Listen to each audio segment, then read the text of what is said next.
El Destape. Al público Radio Escucha de Radio Isla 1320, esto es El Destape. Mi nombre es Manuel Natal Albelo y estoy en sustitución de la licenciada Alexandra Lúgaro. Hoy, martes 27 de agosto, ya estamos a ley de nada para que culmine el mes de agosto y estamos obviamente en plena temporada de huracanes, pendientes a lo que está ocurriendo con el tema de la tormenta tropical que ha sido señalada para de alguna forma u otra tener algún impacto sobre Puerto Rico durante el día de mañana. Y según le adelantábamos en la transición, hoy como todos los martes nos acompaña el licenciado Rolando Emanueli, quien como sabes es un abogado puertorriqueño que ha estado trabajando muy de cerca todo lo que tiene que ver con el tema de la Junta de Control Fiscal. Y antes de invitar o de presentar formalmente al invitado, quiero darle las gracias a los participantes del Movimiento para el Alcance de Vida Independiente, MAVI, que son una organización aquí en Puerto Rico que atiende a personas de la comunidad con algún tipo de impedimento o discapacidad. Tuve la oportunidad de estar en el centro de aquí, cerquita de donde nos encontramos, en el área de San Juan, y compartir y hablar con sobre, yo diría que 60 participantes. Estamos hablando de personas de todas las edades con una, ¿verdad? Situaciones diversas, desde personas ciegas hasta personas con distintos tipos de impedimentos, y tuvimos una conversación de cerca de 2 horas de los problemas que le aquejan a ellos como comunidad, particularmente el tema de los servicios que reciben del gobierno y particularmente el tema de la transportación colectiva, del programa de Llama y Viaje y la importancia para estos jóvenes y adultos de este programa. Y es increíble, ¿verdad?, cuán ausente han estado estas personas que son los que se afectan directamente de la consideración de toma de decisiones en el Capitolio cuando se decide recortarle dinero a la Autoridad de Metropolitana de Autobuses, que a su vez significa que los viajes que están disponibles para estas personas se reducen significativamente. Y quería obviamente agradecerle a todos los participantes, que muchos de ellos nos escuchan aquí en Radio Isla, por la gran lección que me han dado durante la mañana de hoy, y estoy seguro que los temas que estamos discutiendo son temas de interés. Rolando, sin más preámbulo, gracias por estar aquí. Siempre un placer, Manuel, de compartir este espacio tan importante para divulgar información puntual sobre lo que está pasando con la Junta de Control Fiscal. Yo le comentaba a Rolando fuera del aire que yo creo que es importante que hablemos de entrada de qué pasó en ese periodo de tiempo en que Ricardo Rosselló anuncia su renuncia, y cuando finalmente sale de la gobernación Ricardo Rosselló y está este proceso de la gobernación ilegítima de Pierluisi, y posteriormente entonces de la llegada de Wanda Vázquez, porque sabemos que se ha examinado lo que pasó con la contratación gubernamental, se ha examinado lo que ocurrió con los proyectos de ley que se firmaron durante ese periodo de tiempo, se ha examinado también los indultos que se dieron.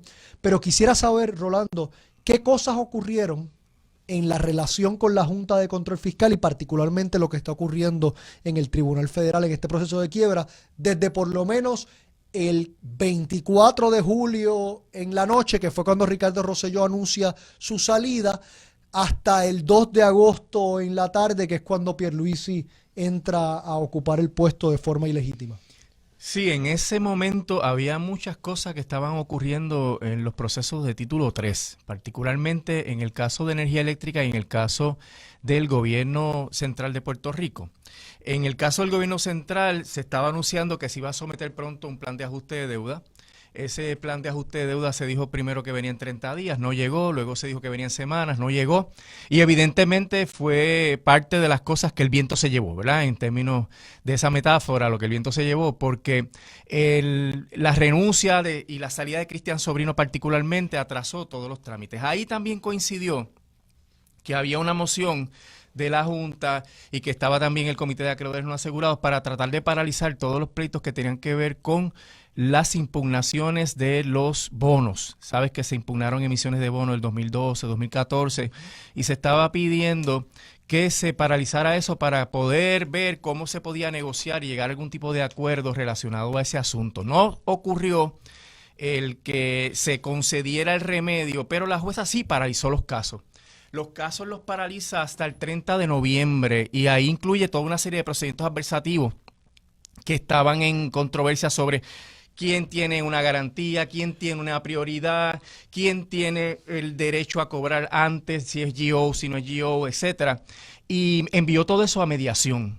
Ahí, en la mediación, Manuel, la AFAF es fundamental, porque es quien decide por el pueblo de Puerto Rico, quien llega a acuerdos por el pueblo de Puerto Rico, y ahí Cristian Sobrino, pues, era la persona que dirigía todo eso y salió fulminantemente, ¿verdad? Aunque se quedó un tiempito, realmente no participó en ningún proceso de mediación y tampoco participó en ninguna decisión fundamental en términos que sepamos.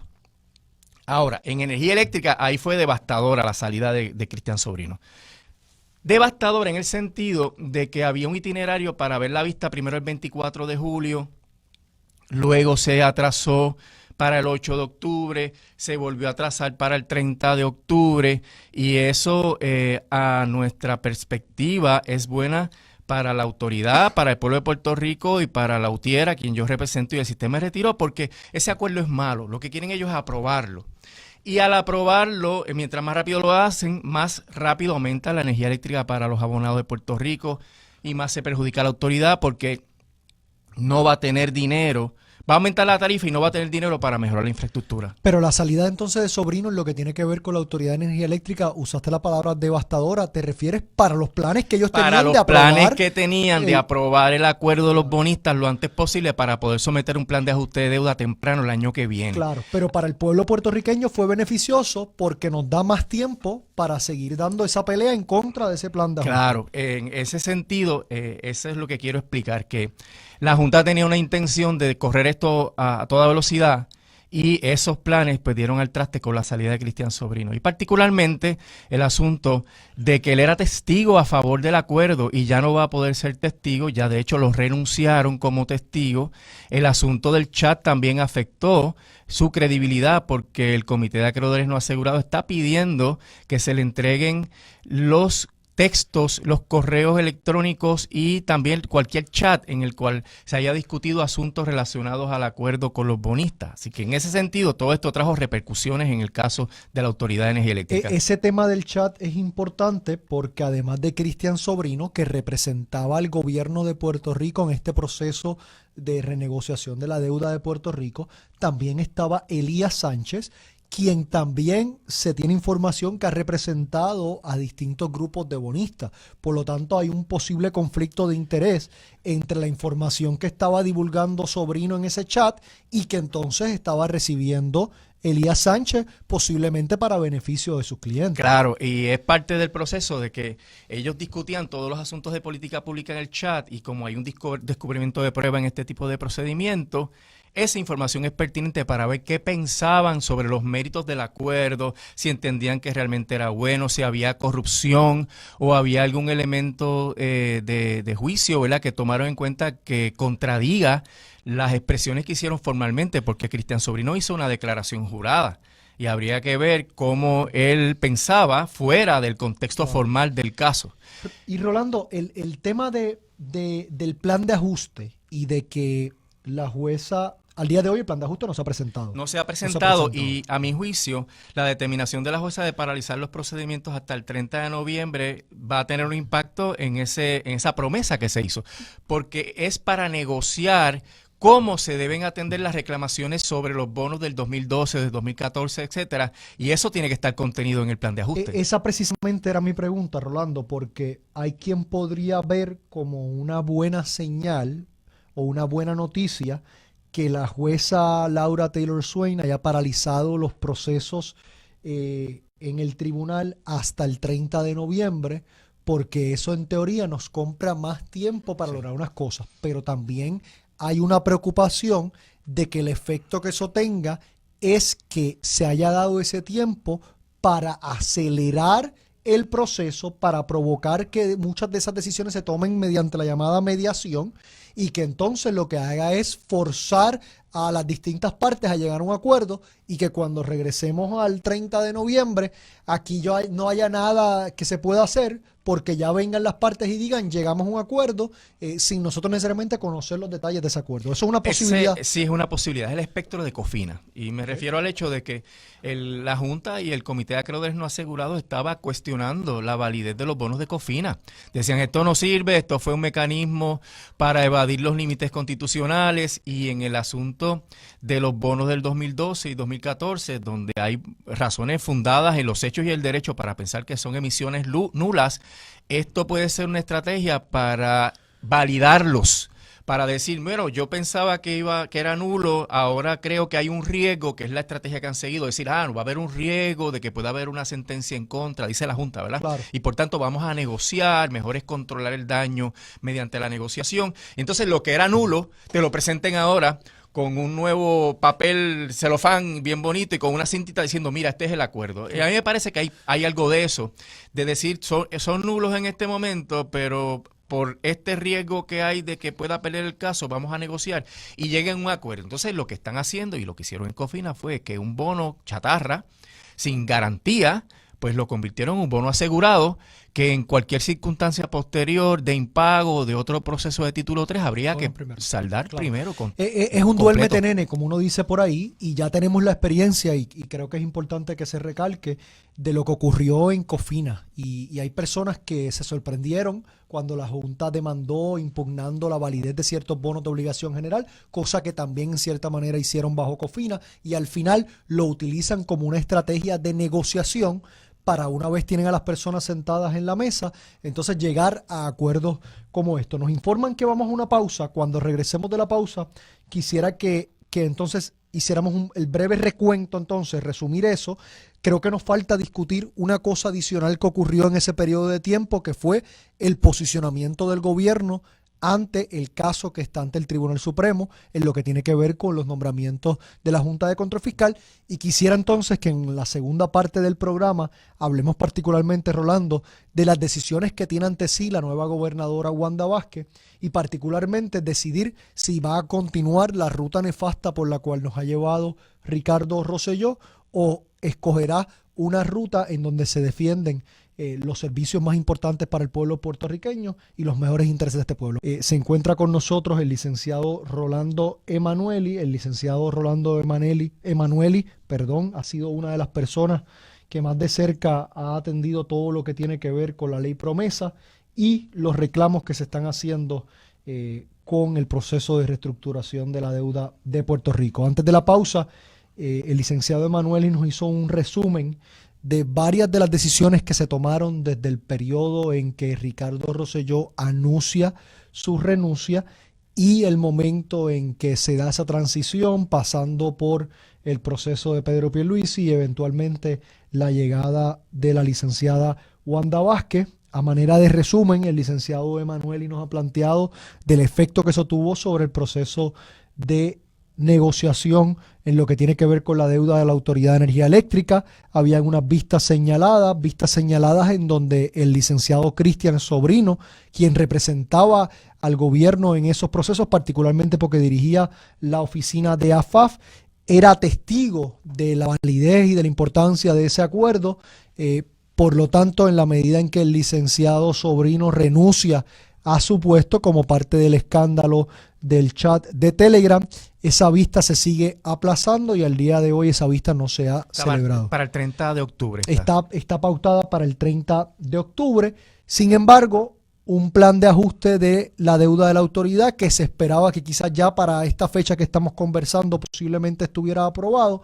La realidad del caso es que no está aprobado, y eso es bueno para el pueblo puertorriqueño, malo para el plan de la Junta y del gobierno, que está buscando a toda prisa llegar a un acuerdo en la autoridad que significará un aumento en la tarifa del consumidor, y eso es nefasto para los consumidores. También el licenciado nos planteó de que no ha llegado el plan de ajuste de la deuda, también que se hizo una paralización de los casos ante el Tribunal Federal hasta el 30 de noviembre, pero también, licenciado, quisiera que brevemente nos hablara de algo que fue reseñado en la prensa, que tiene que ver con la posición que asumió el gobierno de Puerto Rico ante uno de los planteamientos que se encuentra ante la consideración del Tribunal Supremo de los Estados Unidos, que es particularmente el nombramiento de los miembros de la Junta de Control Fiscal. Sí, el Tribunal de Primer Circuito resolvió que los nombramientos de la Junta de Control Fiscal son inconstitucionales por violar la cláusula de los nombramientos. Esto a la luz de un pleito que llevó la Unión de Trabajadores de la Industria Eléctrica y Riego, la UTIER, en beneficio de sus miembros, y donde la jueza Taylor Swain desestimó la demanda. Así que el tribunal dijo son inconstitucionales, pero tomó la decisión, a nuestro juicio totalmente equivocada, de validar todas las actuaciones de la Junta mientras han sido inconstitucionales y de permitirles seguir operando. Ante esa situación, pues obviamente la Junta, el gobierno de Estados Unidos, el Comité de Acreedores No Asegurados y otras partes acudieron al Tribunal Supremo de los Estados Unidos, incluyendo la UTIER, en donde la Junta y Estados Unidos se quejan de que el tribunal determinó que son inconstitucionales y ellos estiman que eso es incorrecto porque dicen ellos que la cláusula territorial le da a ellos la base absoluta de hacer lo que quieran con los territorios. Y la UTIER recurre porque no recibió ningún remedio, a pesar de que ganó el caso en el primer circuito y los miembros de la Junta, sus nombramientos son inconstitucionales, no le dio un remedio. Y el remedio es que hay que anular todo porque lo que es inconstitucional no genera derechos ni obligaciones. Eso resultó en que el Tribunal Supremo de los Estados Unidos aceptara los 5 certiorari, las 5 apelaciones que se presentaron y estableciera un procedimiento de argumentación. En ese procedimiento, la Junta, Estados Unidos y AFAF, entre otros, presentaron unos alegatos.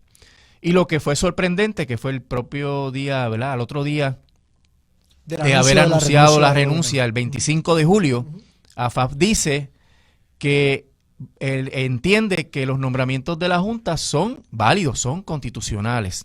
Es decir, que a pesar de que el Congreso actuó bajo la cláusula de los territorios, según interpretada por los casos insulares, pues ellos aceptan que ese poder es plenario y dicen, pues, se puede hacer lo que hicieron con los miembros de la Junta.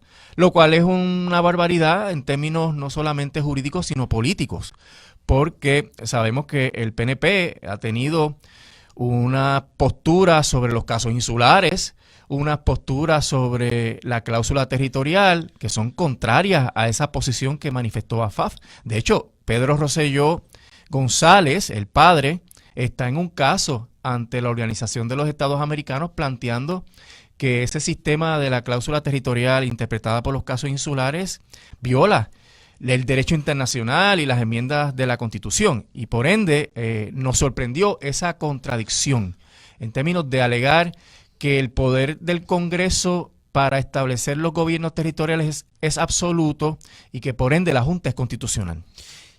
Rolando, pero en esa fecha del 25 de julio, que es cuando el gobierno de Puerto Rico, particularmente a través de AFAF, presenta su posición ante el Tribunal Supremo de los Estados Unidos diciendo que ellos entienden que la Junta, que los nombramientos de la Junta son válidos.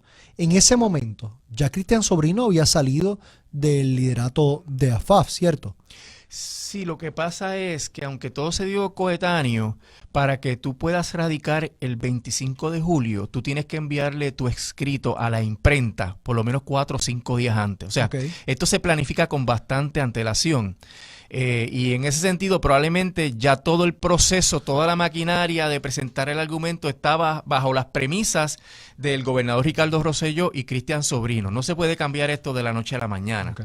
Si la gobernadora entiende que esa posición es equivocada, ya podría en otras rondas de argumentación que ellos tienen y que tienen que radicar el 19 de septiembre, cambiar la postura.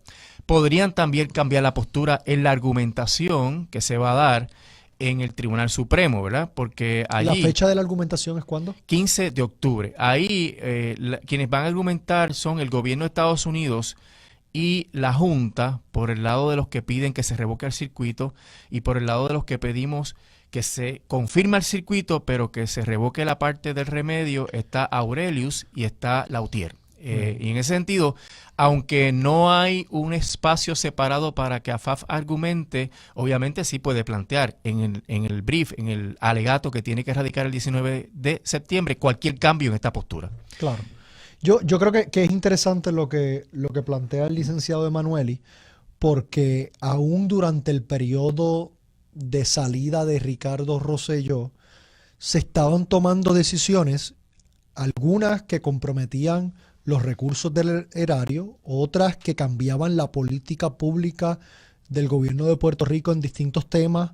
Algunos han sido discutidos con más interés que otros, desde el registro automático en el servicio militar hasta leyes que limitan el acceso a la información pública y demás, pero también estaban ocurriendo cosas en lo que tiene que ver con el proceso más importante desde mi perspectiva que está enfrentando el pueblo puertorriqueño y el gobierno de Puerto Rico, que es todo lo que se está dando dentro de la ley promesa y el proceso que se ve ante los tribunales, y esas decisiones tienen efecto, presentes y futuros, pero quisiera entonces tomarlo donde exactamente lo deja Rolando, que es particularmente de las oportunidades que tiene la gobernadora Wanda Vázquez de rectificar o cambiar significativamente el curso de acción por el cual nos ha llevado Ricardo Rosselló y la Junta de Control Fiscal, que en palabras de ellos han estado de acuerdo en el 95% de las cosas, contrario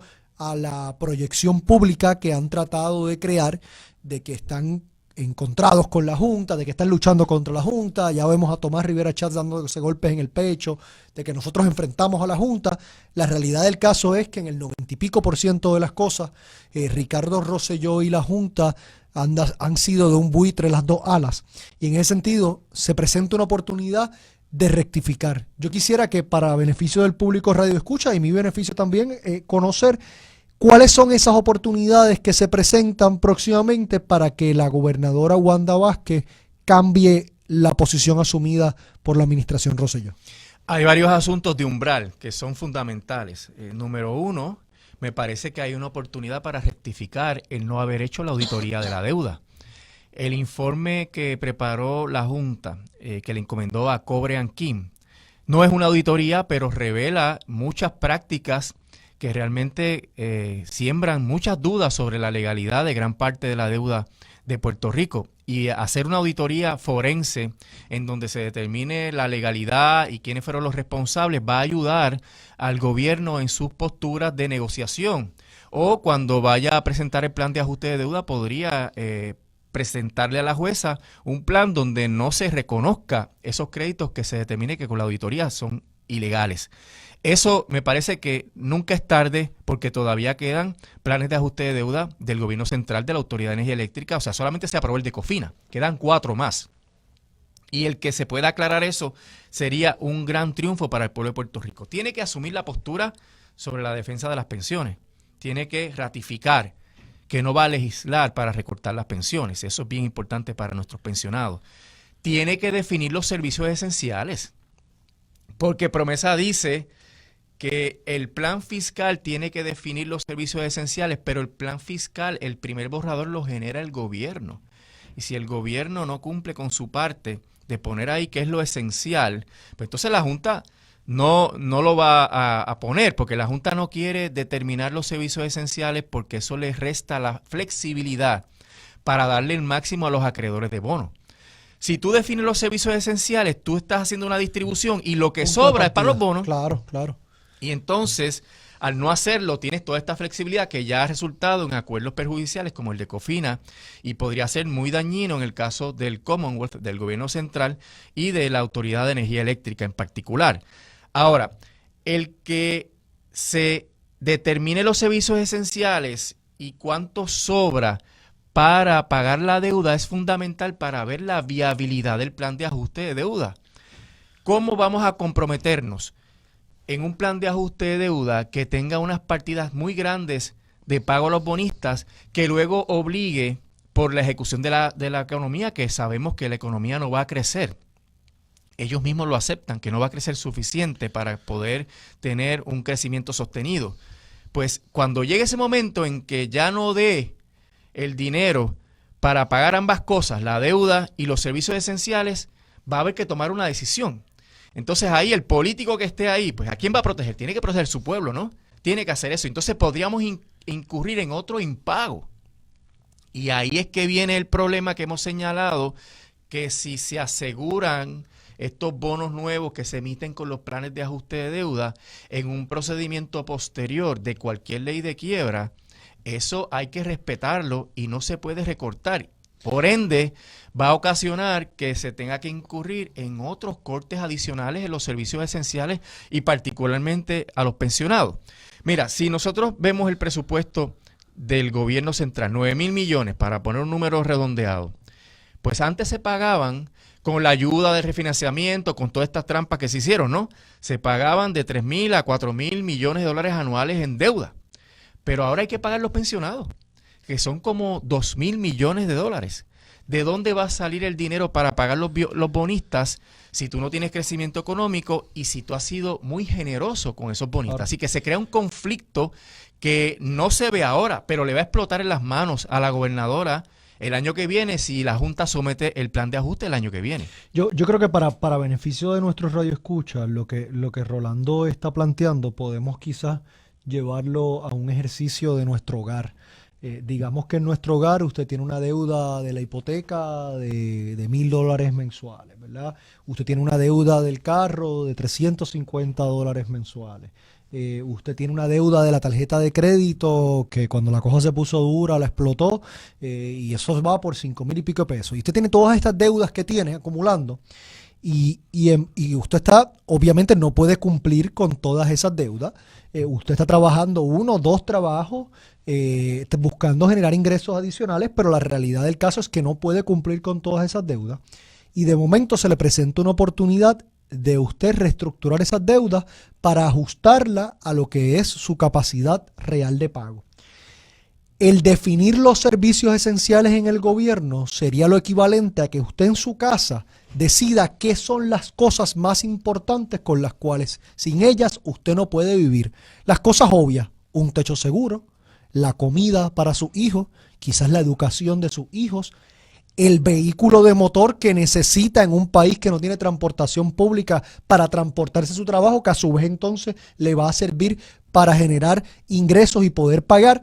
Y así usted va definiendo lo que en su situación particular es los servicios esenciales, que en el caso del gobierno de Puerto Rico serían naturalmente la educación, sería la seguridad, sería la salud, etcétera, ¿verdad? Y definirlos en detalle. Si usted no hace eso en su hogar y comienza a sentarse con otros bonistas o con otros acreedores suyos que usted le debe, sí es cierto que usted le debe, pero sentarse con ellos y cuadrar cómo le va a pagar sin usted haber cuadrado si tenía para pagar la casa, la escuela del nene y la comida, pues es una irresponsabilidad de su parte, porque si usted negocia con la de la tarjeta, si usted negocia con el del timeshare, si usted negocia con una y otra cosa que al final del día no son las cosas importantes para usted poder sobrevivir, cuando llegue el momento de sentarse y decir, ok, y ahora que voy a tener que negociar cómo voy a pagar la casa, o cómo voy a pagar la escuela del nene, o cómo voy a pagar el plan médico, o cómo voy a poner la comida de todos los días para poder sobrevivir, no le va a quedar nada. Y eso es precisamente lo que está ocurriendo con el gobierno de Puerto Rico, que al no definirse los servicios esenciales y al haberse adelantado las negociaciones con grupos particulares de bonistas, algunos que ni siquiera en el orden interno de esa relación no les tocaba negociar, como es el caso de Cofina, y entonces se negoció un acuerdo bello para los bonistas, malo para el pueblo puertorriqueño, pero los que vienen después, que se supone que algunos de ellos tengan más derecho que los de Cofina, te van a decir, espérate muchacho, si a ellos los trataste así, a mí me tienes que tratar mejor. Y el dinero para hacer ese nuevo negocio en beneficio de esos acreedores va a salir de los servicios esenciales, de la universidad, de los pensionados, y eso es la injusticia. Y hay tiempo para corregir eso, Manuel, que es lo importante. Pero por eso la insistencia de algunos de nosotros y nosotras, Rolando, y tú has sido uno de los que más duro le ha dado este tema, de que cuando se negociaba el acuerdo de Cofina, indirectamente se estaba negociando el acuerdo de los pensionados, indirectamente se estaba negociando el acuerdo de las universidades, de la UPR, indirectamente, porque si se negociaba en unas condiciones tan favorables para ese grupo de bonistas, es menos dinero que iba a quedar para cuando nos tocara atender el tema de la universidad, el tema de los pensionados, el tema de los derechos de los trabajadores y las trabajadoras. Así que esa es la escala de lo que está ante esta situación. Rolando, quería comentarte que yo también veo algo pasando adicional a la bomba de tiempo que tú describes que puede tener la gobernadora Wanda Vázquez con las negociaciones previas que se han dado y cómo entonces más adelante podría ser imposible el cumplir con las obligaciones con quien se supone que hubiésemos cumplido en un principio, particularmente pensionados, universitarios, trabajadores. Y es la situación entre la legislatura y Wanda Vázquez. Y yo me sospecho, Rolando, aquí lo que va a empezar a ocurrir es que la legislatura, buscando su salvación individual, la misma delegación del PNP que ha legislado tanta cosa nefasta para este pueblo, incluyendo darle paso a las enmiendas a la ley que permite el acuerdo de Cofina, ahora va a buscar hacer un lavado de cara, de cara al proceso, valga la redundancia, de las elecciones, y va a empezar a aprobar legislación que ellos y ellas saben que no hay posibilidad alguna que la Junta le dé paso y que pondrá a la gobernadora Wanda Vázquez en la difícil decisión de si convierte en ley esa legislación o no lo hace diciendo o anticipando que la Junta vaya a actuar de X o Y manera. Y en las pasadas semanas solamente, Rolando, hemos visto una serie de proyectos que son proyectos sumamente simpáticos, que sabemos que no hay posibilidad alguna que la Junta apruebe y que la gobernadora Wanda Vázquez va a tener que ver cómo lo maneja, porque hay que ver quién va a ser el malo de la película en esto. Ahí es que viene otra decisión fundamental, Manuel. Hasta ahora el gobierno ha entrado en una serie de disputas con la Junta sobre cómo se interpretan los poderes de la Junta. Y donde dice una coma, debes entender tal cosa, y como debes entender tal cosa, entonces tú no tienes este poder, que es una discusión leguleya, ¿verdad? Como decimos nosotros en broma. Y eso no va a los fundamentos del problema colonial que tiene Puerto Rico. Me parece que mientras Promesa siga en vigor y se sigue interpretando como ya la jueza ha ido delineando esto, porque resolvió el caso de la ley 29 y anticipa un juicio de que la ley Promesa le permite a la Junta imponer y derogar leyes como hemos dicho anteriormente. Pues ante esa situación solamente le va a quedar al gobierno decidir si va a impugnar en términos sustantivos la ley Promesa. ¿Y qué significa eso? Bueno, ya no se trata de interpretar lo que dice el texto, si tienes o no tienes este poder. Tú tendrías que plantear como gobierno de Puerto Rico, para poder tener margen de acción para proteger al pueblo, que la ley es inconstitucional porque viola la Carta de Derechos de la Constitución Federal, porque viola los derechos que se tienen como parte del derecho internacional en convenios internacionales donde Estados Unidos es parte, y que la relación colonial entre Puerto Rico y Estados Unidos es ilegal y que Promesa, por tanto, es ilegal. Esa es la ruta que debiera seguir un gobierno que de verdad quiere proteger los derechos del pueblo de Puerto Rico y, de paso, resolver el problema de subordinación política que tiene el país. Llegamos al mismo lugar, Rolando, llegamos a lo que mucha gente ha estado planteando que debió haber sido el curso de acción desde el comienzo y que lamentablemente otros dijeron que si no nos resistíamos el dolor iba a ser menos, y lo que hemos visto obviamente es muchísimo dolor para nuestra gente y todavía se espera más dolor todavía. Rolando, te hago unas últimas preguntas, estamos en los minutos finales. Ahorita utilizaste una cita en cuanto a lo que tiene que ver con la inconstitucionalidad de los nombramientos. Planteabas que cuando cuestionabas el proceder del tribunal al declarar los nombramientos inconstitucionales, pero a la misma vez validar las acciones que tomaron. Dijiste, una persona me pregunta, lo que se declara inconstitucional no genera, yo creo que dijiste derechos ni obligaciones. Sí, lo que es inconstitucional no genera derechos y obligaciones, por tanto es nulo. Claro. Y eso es un caso del siglo XIX del Tribunal Supremo. Y lo que hizo el circuito fue utilizar una doctrina bien antigua, medieval, que se llama la doctrina de de facto officers, que el Supremo Federal ya había dicho que no era aplicable a los casos de violación de la cláusula de nombramiento. Así que realmente fue un error de derecho del circuito. La otra pregunta, en cuanto a la Autoridad de Energía Eléctrica, que tú tengas conocimiento, y la erradicación de reclamaciones a los seguros, ¿eso es algo que la autoridad se tomó demasiado tiempo a tu juicio en hacer o se atendió de forma eficiente? El de reclamarle a los seguros. Las pólizas que tenía la autoridad para proteger su Claro, propiedad, claro. obviamente yo creo que todo el mundo ha caído en la redada de que la industria de seguros no tenía la capacidad para responder a un desastre de esta naturaleza y todos han arrastrado los pies.